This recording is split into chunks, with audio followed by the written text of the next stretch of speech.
January 1945. The Hürtgen Forest lies buried under a hard crust of snow, the trees standing like blackened pillars in a cathedral of cold. The wind moves in low, uneven breaths, carrying the smell of cordite and frozen earth. Silence settles only in the moments between artillery strikes, brief pockets of stillness where a man can hear his own heartbeat. In a shallow crater, a young German infantryman presses a shaking hand against a wound high on his thigh. His breath escapes in thin clouds. Every sound on the ridge above him feels like a threat: the metallic clatter of gear, the crunch of boots, the slow approach of what he believes are brutal captors he has been warned about since his first day at the front. He tries to brace for the end. He expects rifle butts, kicks, curses, the cruelty drilled into his imagination by months of propaganda and fear. But the figure who drops into the crater is not carrying a rifle. A white armband with a red cross flashes in the light. The American medic doesn't hesitate. He kneels, rips open a plasma pouch, and begins treating the German's wound before tending to his own wounded nearby. And this moment, quiet and small on a frozen battlefield, begins a story larger than the crater that holds it. Long before that medic knelt in a frozen crater, the German infantryman already carried a set of expectations carved deep into his mind. Expectations built not by experience with Americans, but by the war his nation had helped create, and by the narratives meant to sustain it as everything began to collapse. By late 1944, the world around him was unrecognizable.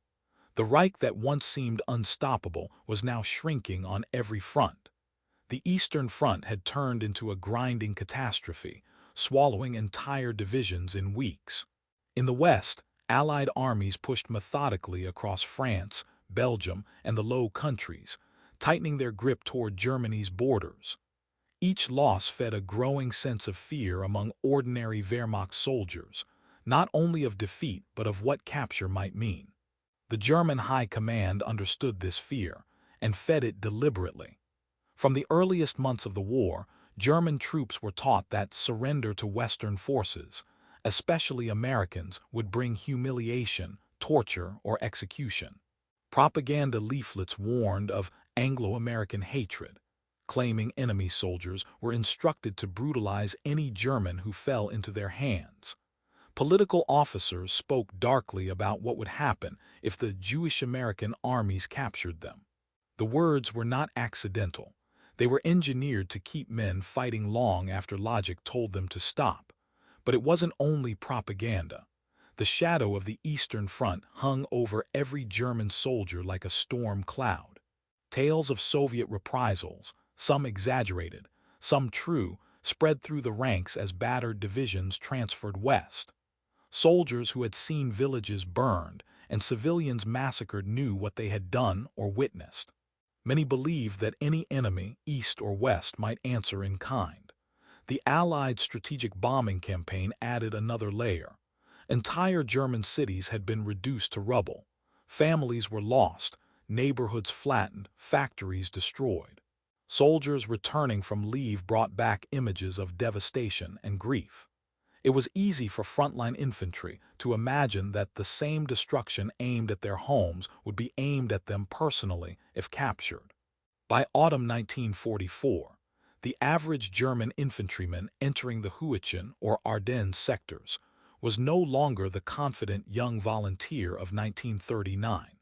He was often a teenager pulled from the Volkssturm, or an exhausted veteran recycled through multiple fronts, or a man recovering from wounds who had been sent back before he was ready.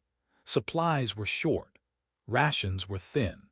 Medical care near the front was inconsistent at best, and the enemy's artillery, aircraft, and armor seemed endless.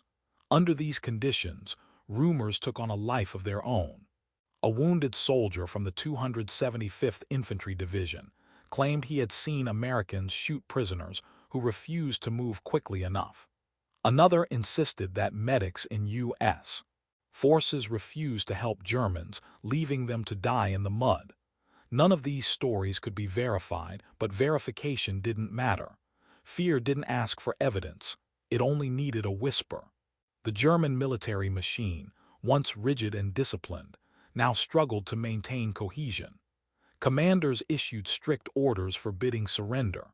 Some units, especially those influenced by hardline officers or SS detachments embedded nearby, threatened to execute their own men if they laid down their arms. Even in ordinary Wehrmacht formations, the expectation of American brutality served as a psychological barrier, a reason to keep fighting when all strategic logic said resistance was pointless. And yet, the reality on the ground was often starkly different. American infantry units advancing through the Eifel region encountered hundreds of wounded Germans abandoned after firefights or caught in crossfire. U.S. medics, bound by their training and protected under the Geneva Convention, routinely treated them. They did so not because they sympathized with the enemy's cause, but because their duty defined it. The wounded, regardless of uniform, came first, but the German soldiers could not know this. They moved through the forest and the winter fields carrying a belief that surrender was almost as dangerous as combat itself. And that belief, forged by propaganda, fed by fear, shaped by the brutal logic of total war, is what the young man in the crater carried with him as American boots approached. It is also the belief that makes what happened next so stark and so revealing in a war not known for mercy. While German infantry entered the final winter of the war carrying fear and misinformation, the medical corps of the United States Army moved through Europe with a very different framework, one built on doctrine, discipline, and an unusually strong commitment to the rules of war. American medics were not simply soldiers who carried bandages. They were trained under a system shaped by the Geneva Convention of 1929, drilled repeatedly on the principle that the wounded were not combatants, but human beings in need of immediate care. In boot camps from Texas to Pennsylvania, instructors emphasized that a medic's responsibility extended to anyone incapacitated by battle, friend or foe. The Red Cross armband they wore was not decoration. It was a binding promise, a symbol that placed them outside the normal rhythms of violence. By the time U.S. forces reached Normandy in June 1944, this ethos was already being tested under fire. The casualty rates were overwhelming, and medics learned quickly that battlefield triage required clear priorities. Treat the wounded who could still be saved, stabilize those in danger, and move rapidly between positions under threat of machine gun fire and artillery bursts. They carried plasma kits, sulfa powder to fight infection, bandages, tourniquets, and morphine syringes marked by names and dosages so no overdose occurred in the chaos. In their training, they were told repeatedly, "A wounded enemy is no longer the enemy." Many internalized the phrase deeply, almost instinctively. American officers reinforced this culture.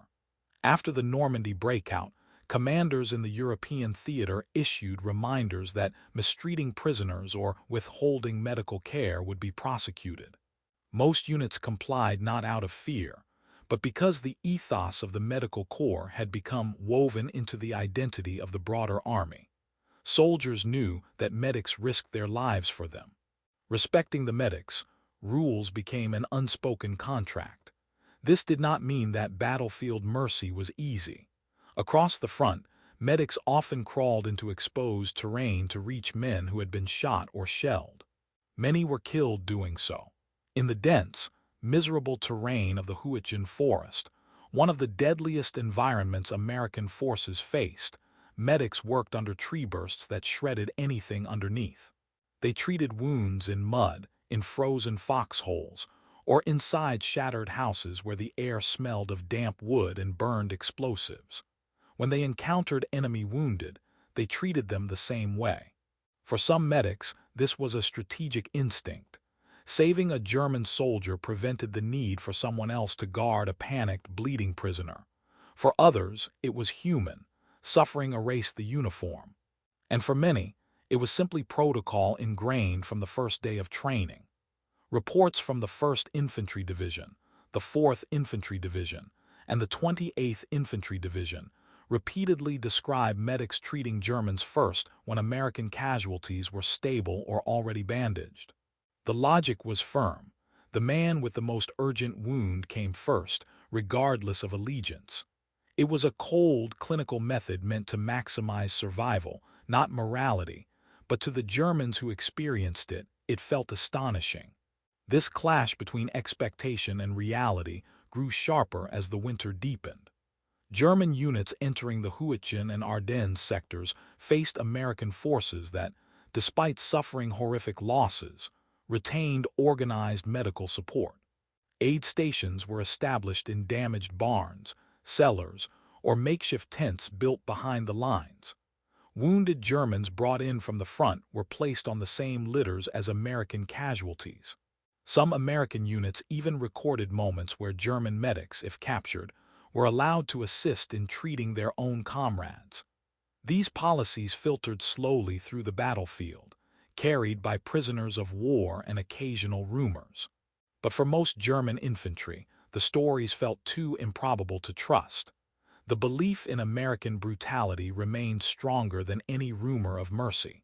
Still, on the front lines, medics kept moving through the snow, treating whoever lay bleeding in front of them. They did so in freezing rain, under mortar fire, in forests lit by muzzle flashes. And as the chaos of late 1944 intensified, their actions created unlikely and unforgettable moments. Moments where German soldiers, convinced they faced cruelty, instead found themselves receiving the care their own collapsing system could no longer provide. One of those moments unfolded in a small crater carved into the ice of the Hürtgen Forest, where a single act of medical duty would challenge everything a young German infantryman believed about his enemy. And that clash of belief and reality opens the door to the deeper angles of this story. War teaches men to expect the worst. It conditions them to see the enemy not as another young conscript pulled from a distant town, but as a threat, a faceless force, a shadow in the trees. This was especially true for the German infantrymen of late 1944, who had been instructed that capture meant humiliation or death. Fear shaped his worldview more thoroughly than any battlefield experience. And yet, on the American side, the medic who reached him had been taught something entirely different. His training emphasized neutrality in suffering. Wounds did not have nationalities.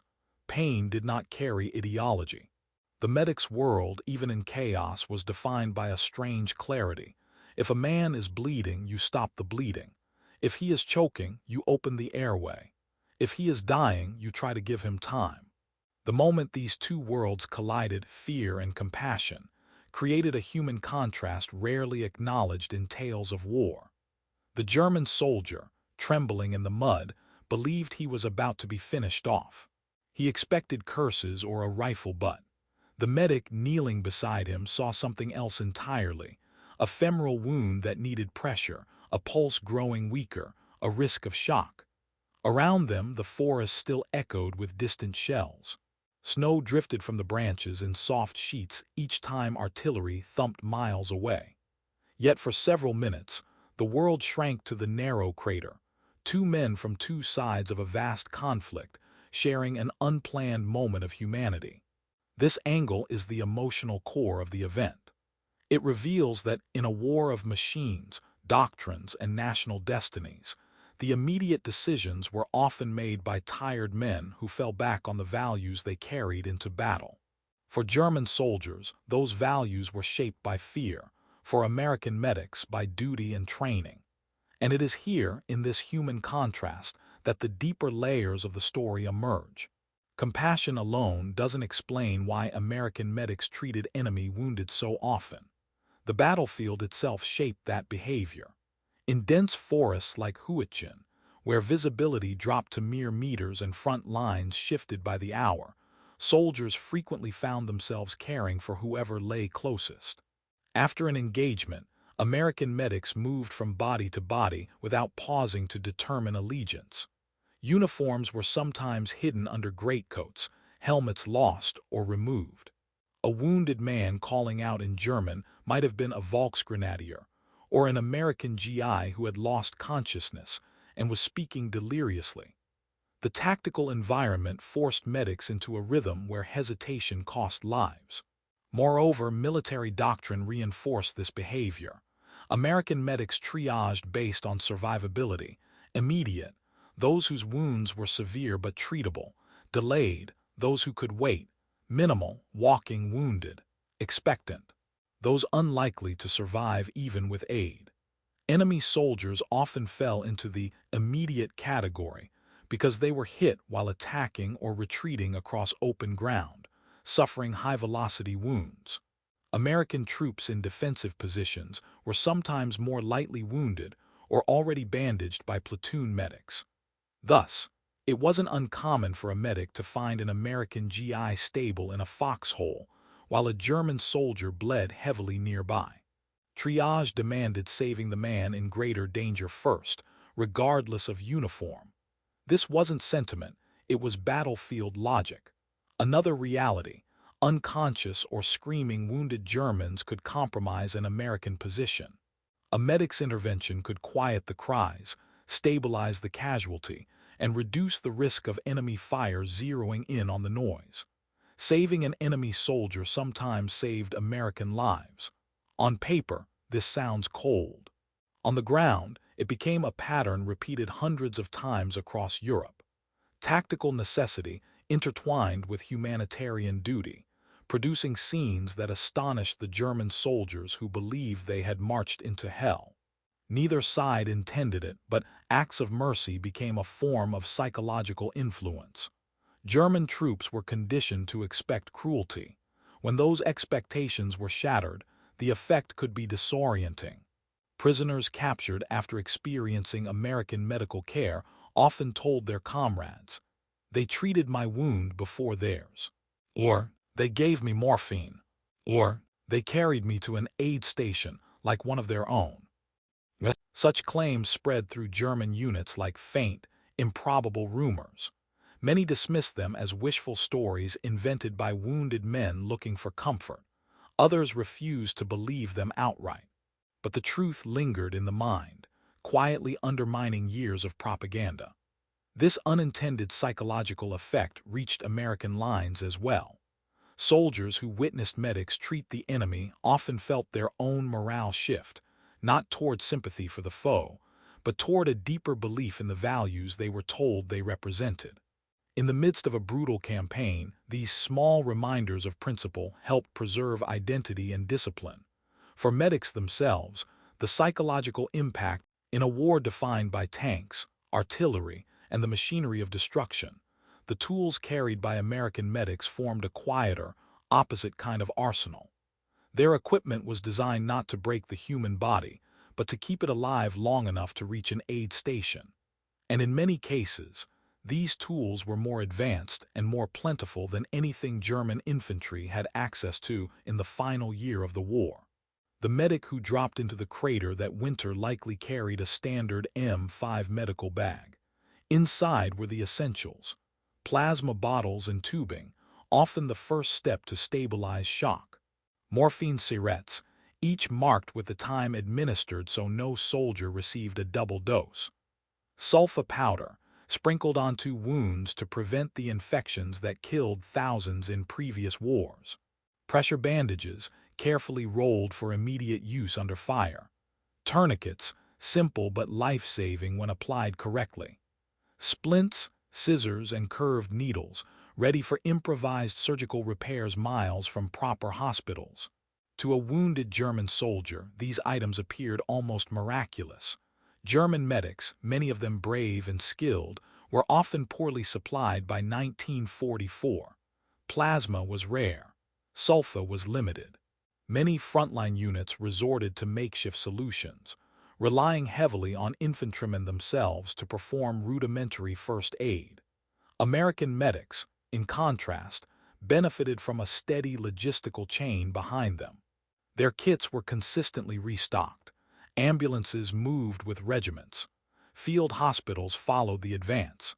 Even at their worst, U.S. medical services maintained a standard that made them among the most effective of any army in the war. In the crater, the German infantryman saw this difference up close. The medic spoke little, if at all. He worked methodically, checking pulse, assessing blood loss, cleaning the wound, applying sulfa, wrapping bandages tight under gloved fingers stiffened by the cold. The soldier felt warm plasma entering his arm, something he had never experienced. The technology of life preservation stood in stark contrast to the technologies of killing that surrounded them. Every hiss of plasma, every snap of a bandage, was a reminder that even in total war, some resources were devoted entirely to protecting the fragile human body. This angle reveals a quiet truth about the conflict. The American medical system was not simply compassionate. It was modern, efficient, and by 1944, years ahead of what many German infantry units could offer. Acts of battlefield mercy did not occur in a vacuum. They existed within a command structure that both permitted and protected them. American officers, from platoon leaders to generals, understood that the Geneva Convention was more than a legal guideline.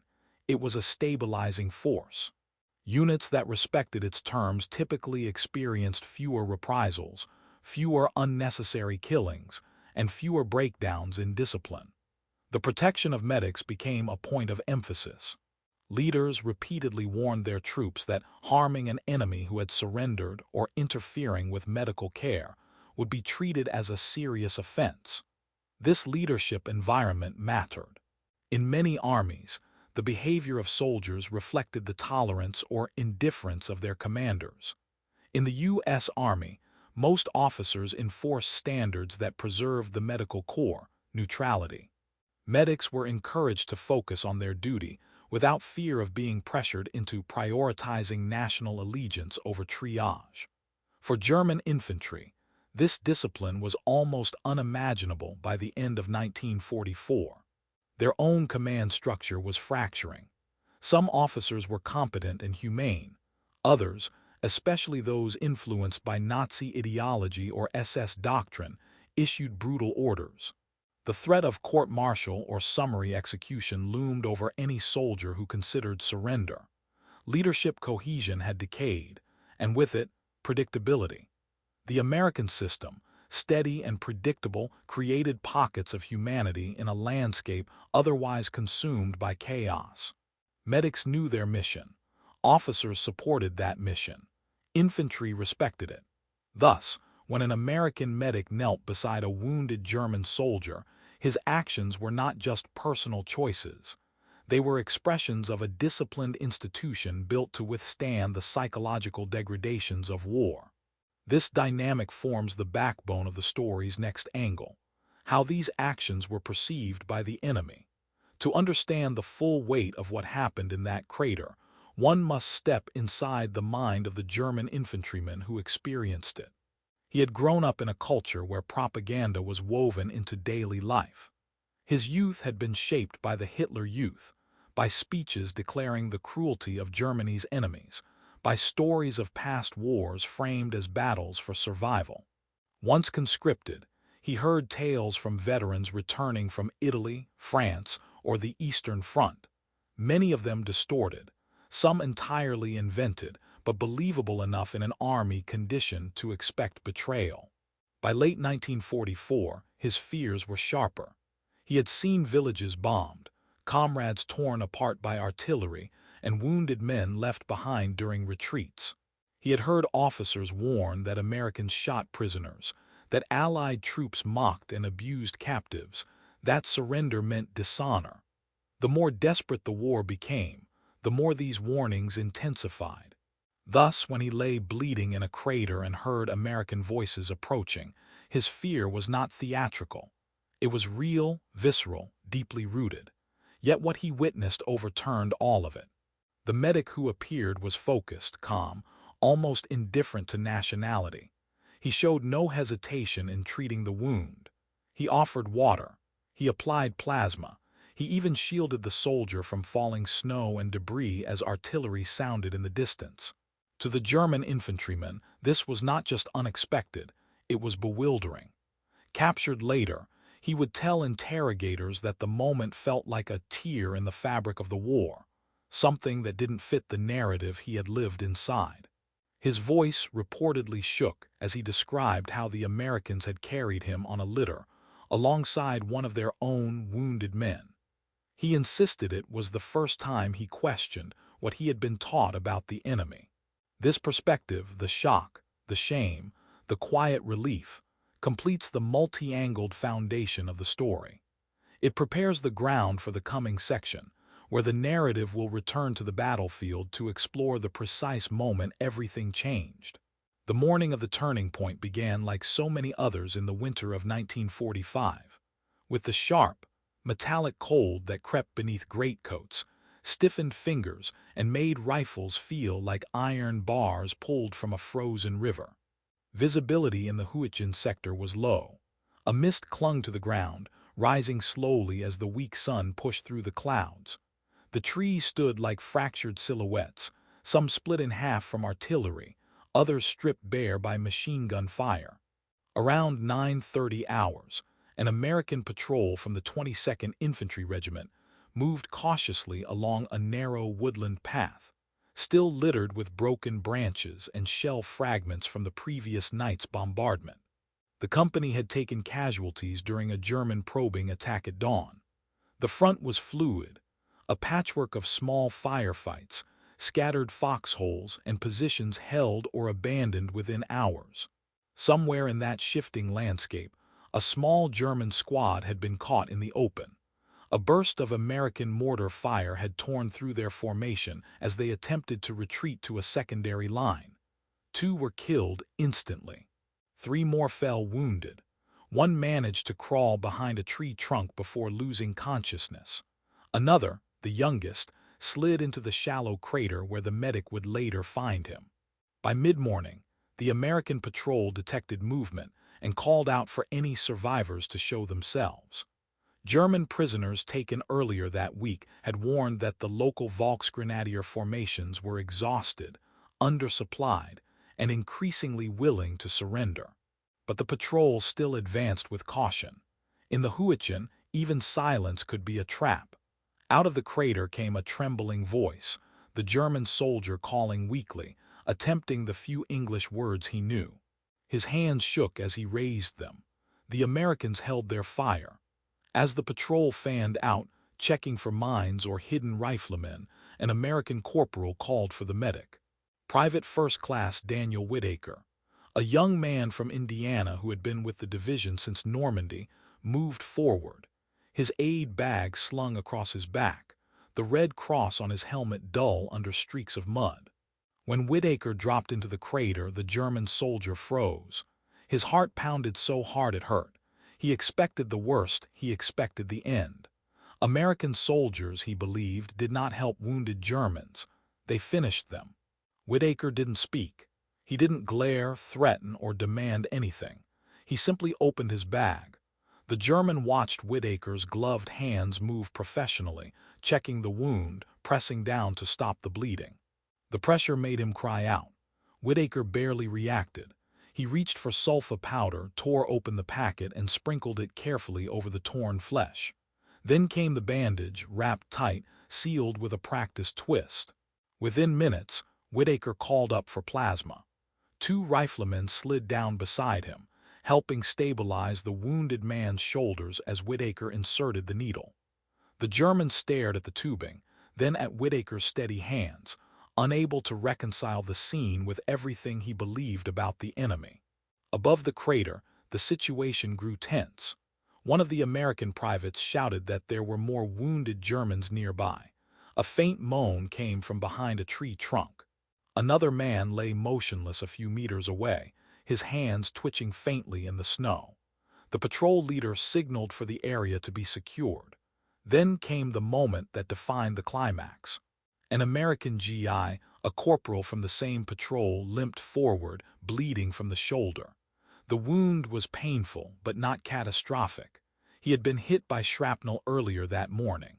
When he approached the crater, expecting immediate treatment, Whitaker didn't look up.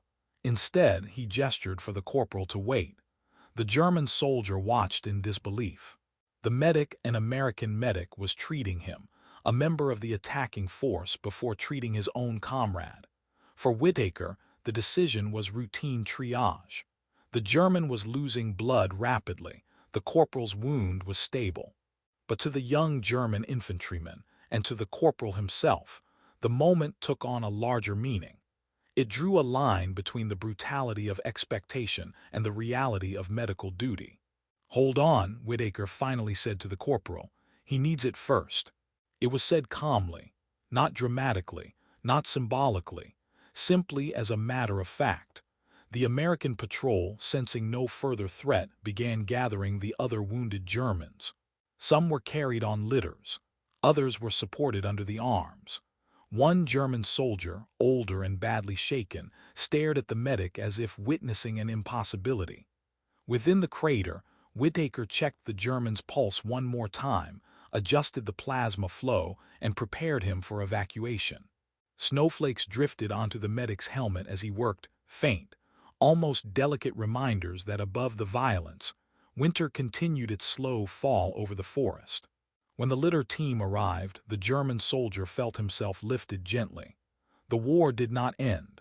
The forest did not quiet, but something inside him shifted. A belief, a fear, an expectation built over years of indoctrination suddenly cracked. He had expected brutality. Instead, he received care. And as he was carried toward the American aid station, the effects of that moment began to ripple outward through both sides of the conflict. As the litter team carried the wounded German infantryman through the shattered tree line, the forest opened into a clearing shaped by weeks of artillery fire. Trees lay sideways, their roots exposed like grasping hands. Snow mixed with mud underfoot, turning every step into a careful negotiation. Along the path, faint trails of blood, American and German alike, marked where earlier casualties had been evacuated. The patrol moved steadily, but not hurriedly. The danger in the Hürtgen never fully faded. German machine guns could erupt from unseen bunkers, and mortar teams often fired blindly into likely routes of withdrawal. Every few minutes the men paused, listening for the distant cough of an MG-42 or the thump of mortar tubes. Still, the evacuation continued. The priorities were clear. When the group reached an abandoned farmhouse that now served as a forward aid station, the air inside felt warmer despite the cracked walls and broken windows stuffed with torn blankets. Lanterns cast a dim yellow glow over two operating tables fashioned from wooden doors laid across crates. American medics worked rapidly, their sleeves rolled up, their hands red from cold and blood. As the German soldier was lowered onto one of the makeshift tables, a lieutenant from the medical detachment arrived. He gave only a brief glance at the man's uniform before turning to the nearest technician. "Continue the plasma. Prep for transport to the clearing station." There was no discussion of priority, no hesitation. To the medical staff, he was simply a casualty needing stabilization before the next phase of care. They did not know that an American corporal with a painful but non-lethal shrapnel wound waited behind them. They only saw patients, lined up according to urgency. This was the part that startled the German soldier the most. The medic's decision in the crater could perhaps have been dismissed as an unusual moment of compassion or unusual circumstance. But here, in a structured environment behind the lines, the process unfolded with the same logic. The wounded were evaluated by severity, not allegiance. Nearby, the American corporal finally received treatment. A medic examined the shoulder wound, cleaned it, applied a dressing, and injected a measured dose of morphine. He sat on a small stool, watching the German on the table next to him. The corporal did not seem angry. If anything, he appeared thoughtful. One of the medics, noticing his expression, muttered, "He needed it more than you, buddy." "That's how we do it." The corporal nodded slowly. He already knew the rule. He had simply never seen it applied so starkly before. Word of the earlier incident spread quickly through the small aid station. A few soldiers raised eyebrows. One or two shrugged, most simply accepted it. They had seen American medics treat enemy combatants throughout the campaign, but this case seemed to carry more weight, more symbolism. An American wounded man waiting so a German could be stabilized. It became a quiet conversation piece for the rest of the day. Meanwhile, the German soldier drifted in and out of consciousness as medics worked around him. He felt hands repositioning him, heard short commands in English, caught glimpses of unfamiliar faces. He expected interrogation, shouting, or rough handling. None came. The Americans spoke to him only when medically necessary, their tone firm but not hostile. Outside, captured German soldiers from the same skirmish, two slightly wounded, one uninjured, were gathered under guard. When they saw their most seriously wounded comrade being treated inside, their tension visibly eased. One muttered in disbelief to another that the Americans were treating him like one of their own. Another shook his head, saying he had been told the enemy left Germans to die. These men, who only hours earlier had been fighting, now found themselves experiencing an unexpected shift in perception. Their war, defined until now by fear and indoctrination, briefly bent under the weight of reality. Farther behind the lines, the story traveled. The American battalion's officers noted the incident in their after-action logs. It was not highlighted as extraordinary, just a statement of events. Yet among enlisted troops, it took on a life of its own. Soldiers recounted how Whittaker treated the enemy first, how the German had expected brutality but received aid. Some told the story with pride, others with quiet reflection. In a winter campaign known for grinding attrition, the moment served as a subtle reminder of what their army stood for. On the German side, rumors began to circulate as prisoners were processed. One German sergeant, captured separately but held at the same temporary collection point, heard the young infantryman's account and repeated it to others. He emphasized the part about the American medic prioritizing the wounded German over an American. Some men scoffed, others listened intently. A few looked uncertain, as if struggling to reconcile the story with their expectations of the enemy.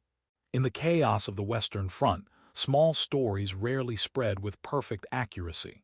Some versions even exaggerated the mercy shown, adding imaginative details. But the core truth remained consistent. American medics treated the wounded by need, not nationality. This was not propaganda. It was not a staged act. It was the quiet, everyday application of the rules of war by men determined to preserve their humanity in a place designed to destroy it. By nightfall, the German infantryman was loaded onto a truck for transport to a rear clearing station. The cold wind stung his face as the vehicle jolted forward. He stared up at the sky, watching faint stars emerge behind clouds of smoke. He did not know what awaited him, but he knew now with absolute clarity that the enemy he had feared was not the monster he had imagined. The moment had changed the course of his war, and its ripples were only beginning to spread. The immediate aftermath unfolded quietly, without the drama of battle, but with a weight that settled over everyone involved. The German infantryman's evacuation continued through a system of medical echelons the United States Army had refined into a near-seamless chain. From the forward aid station, he was transferred to a larger clearing station farther behind the lines, where surgeons operated under canvas tents stiff with frost. Kerosene heaters hummed, casting flickering light over rows of cots arranged in careful lines. Here, the German soldier finally received the treatment that would save his leg. Surgeons cleaned the wound thoroughly, removed shrapnel, repaired torn muscle, and stitched the deep laceration with steady hands. A nurse checked his pulse and temperature. He drifted in and out of consciousness, the haze of anesthesia and exhaustion blurring time. What stood out most to him, even later in memory, was the routine nature of it all. The Americans spoke around him as though his presence was unremarkable, as though treating a German soldier with the same diligence as an American was not a contradiction, but an expected part of their day. No one shouted questions. No one withheld care. No one treated him as anything other than a wounded man. Meanwhile, the American corporal whose treatment had been delayed returned to his company after several hours of rest. His shoulder was stiff, and he moved with a slight wince, but he was stable. He later told his squadmates about Whitaker's decision in the crater, not resentfully, but with a quiet respect. The men around him listened, some nodding, some falling silent. In a war where anger and loss often narrowed the world to us versus them, the story felt like a small lantern in the dark, a reminder of a standard they were trying to uphold. Within Whitaker's regiment, the incident made its way up the informal channels soldiers used to make sense of their experiences. Around small campfires and in cramped dugouts, men spoke about it between bites of cold rations. They repeated the details: the German begging for mercy, Whitaker's calm triage, the Americans carrying the enemy through snow thick with shell fragments. Some men expressed quiet pride that their unit adhered to the rules of war. Others noted that showing mercy did not make the fighting any easier, nor did it erase the losses they endured daily. Yet nearly all understood that discipline, especially humanitarian discipline, was part of what separated their army from the chaos and desperation they saw in the collapsing German lines. Back on the German side, the immediate consequences unfolded differently. The wounded soldiers captured in the same skirmish were processed and questioned briefly, then sent to the rear under guard. As they waited in makeshift holding areas, they whispered among themselves about what they had witnessed. Some remained skeptical, perhaps it had been a rare exception. Others believed they had glimpsed something that contradicted months or years of indoctrination. One older Volksgrenadier later told an Allied interrogator that seeing his comrade carried into an American aid station broke something inside him, an internal barrier built from fear and propaganda. He admitted he had fought not for victory, which he knew was impossible, but out of terror of what would happen if he surrendered. Now, he said, the terror felt misplaced. The German infantryman himself woke the next morning in a clean bed inside a larger field hospital. Snow fell gently outside the canvas walls. Nurses moved quietly between cots, checking bandages and recording vitals. He lay in silence, listening to the soft murmur of voices speaking English, the clatter of metal trays, the distant rumble of artillery echoing through the hills. For the first time in months, he felt no immediate fear. His leg throbbed, but the pain was manageable. The war, for him, had paused. Doctors later told him his recovery would take weeks. He would be safe, fed, and treated according to the rules governing prisoners of war. It was more than he had expected, far more. In the days that followed, the event remained small in the grand scale of the war. Just one wounded soldier among thousands, just one medic's decision among countless acts of duty. And yet, within the human stories of those who lived it, the moment echoed. It marked the beginning of a shift, a slow unraveling of expectation, a glimpse of something beyond fear, a reminder that even in the harshest winters of conflict, humanity could still assert itself. As the German infantryman settled into the routines of recovery, the long-term consequences of his experience began to widen beyond his own narrow perspective. In January 1945, the Western Front was collapsing, and thousands of German soldiers were surrendering every week. What happened to those prisoners? Their treatment, their survival, their memories, would help shape the post-war narratives on both sides. For the Americans, the incident blended into a broader pattern already well documented. Across France, Belgium, and into Germany, U.S. field hospitals consistently reported treating enemy wounded with the same procedures, and the same urgency applied to their own. Medical Corps historians later calculated that thousands of German prisoners survived wounds that would have been fatal without American care.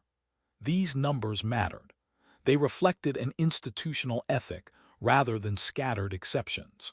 In the months after the event, as the German soldier healed under American supervision, his interactions with medical staff followed a predictable rhythm. Nurses checked his bandages, adjusted his blankets, and brought him food. Surgeons monitored signs of infection. Orderlies made sure the ward remained clean despite the mud and cold seeping through the walls. He was spoken to respectfully, albeit briefly, and never mistreated. For the first time since his conscription, he was treated purely as a human being, not as a soldier, not as an enemy, not as a propaganda instrument. This experience was repeated by many German prisoners who passed through the same clearing stations and hospitals. When they were eventually transferred to rear POW camps, the stories they carried with them influenced how other captives understood their situation. Thousands arrived expecting brutality. Instead, most received medical exams, warm meals, and assigned work duties that helped maintain order in camps strained by logistics.